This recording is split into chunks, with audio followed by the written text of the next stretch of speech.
Bonjour à toutes et à tous, aujourd'hui on se penche sur un article qui fait froid dans le dos.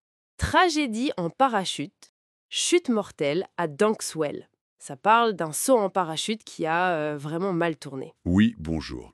Un drame absolu, effectivement. On va essayer de comprendre ensemble ce qui s'est passé en se basant sur les infos de cet article. Ça s'est déroulé à l'aérodrome de Dankswell, en Angleterre. C'était un vendredi, le 13 juin 2025. L'horreur, oui. L'idée, c'est de voir un peu les circonstances de cet accident. Voilà. Alors, le point de départ, c'est un cadeau. Un homme offre à sa compagne un saut en parachute en tandem. Et là, c'est la catastrophe. Le parachute principal ne s'ouvre pas. Et ça entraîne la mort de la femme et de l'instructeur qui l'accompagnait. C'est terrible. Et ce qui rend ça, si j'ose dire, encore plus poignant, c'est que le compagnon de la victime, il était là.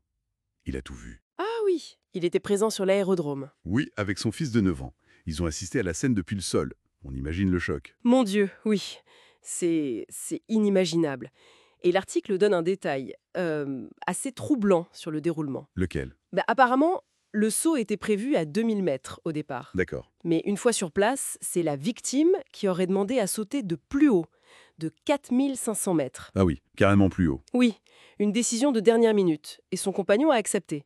Il a même payé le supplément pour ça. C'est un détail intéressant. Surtout que l'article rapporte aussi, via le Mirror, je crois, que son compagnon la décrivait comme une, comment dire, une accro à l'adrénaline. Oui, accro à l'adrénaline et une aventurière. Voilà. Donc, cette envie de sauter de plus haut, ça colle un peu avec ce portrait, finalement. Ça pose la question de la recherche de sensations fortes et des risques. Tout à fait. L'équilibre est parfois mince. Et cette recherche de sensations, là, elle a viré au cauchemar pour ceux qui sont restés en bas. Le témoignage du compagnon est glaçant. Oui, il raconte les avoir suivis avec des jumelles, puis il les a perdus de vue. C'est ça. Et ensuite, il a pris sa voiture, il a foncé à travers champs avec son fils pour essayer de les retrouver. C'est terrible. Sa description de la découverte, Oui, c'est très direct, très cru. Il dit, je cite, en gros, je l'ai trouvé avec l'instructeur, tous deux visiblement morts. c'était une vision horrible. Difficile d'imaginer une scène pareille. Absolument.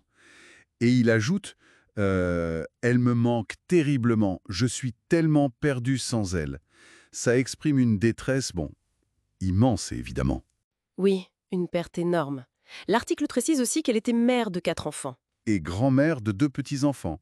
Ça donne une autre dimension à la tragédie, au-delà de l'aventurière. C'était le pilier d'une famille. Oui, c'est ça. Et le plus ironique, peut-être, c'est que ce saut, c'était un cadeau. À cadeau de remerciement, c'est ça?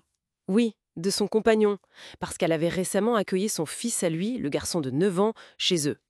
Offrir une expérience comme ça, un saut en parachute, ça fait réfléchir, non? Sur ce type de cadeau qui flirte avec le danger.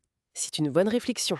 Quand on offre ça, on offre le frisson, l'aventure. Mais on met aussi une confiance énorme dans la sécurité, dans le matériel, dans les gens qui encadrent. Et quand cette confiance est brisée de façon aussi, Ouais. aussi dramatique, Ben, les conséquences sont dévastatrices. Pour tout le monde. La victime, l'instructeur, les proches qui restent.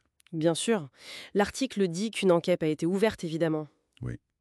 Pour trouver les causes exactes de la défaillance du parachute principal, Oui, et cette enquête, elle va être essentielle. Parce que, normalement, dans le parachutisme en tandem, il y a plusieurs niveaux de sécurité. Le parachute principal, le parachute de secours, c'est censé être très sûr. relativement sûr, oui. Une double défaillance, c'est statistiquement très rare. Donc il faut comprendre, est-ce que c'est le matériel, une erreur humaine, un problème de pliage du parachute, Les questions sont nombreuses. essentiel pour la famille bien sûr, mais aussi pour toute la communauté des sports aériens, pour améliorer les pratiques si besoin. Donc, si on résume cette triste histoire, un cadeau, un geste d'amour, une passion pour l'aventure, qui se termine en tragédie absolue. Sous les yeux des proches en plus. Oui, un rappel brutal que derrière les sports extrêmes, il y a des vies humaines, une fragilité. Exactement. Et ça nous renvoie à une question plus large finalement.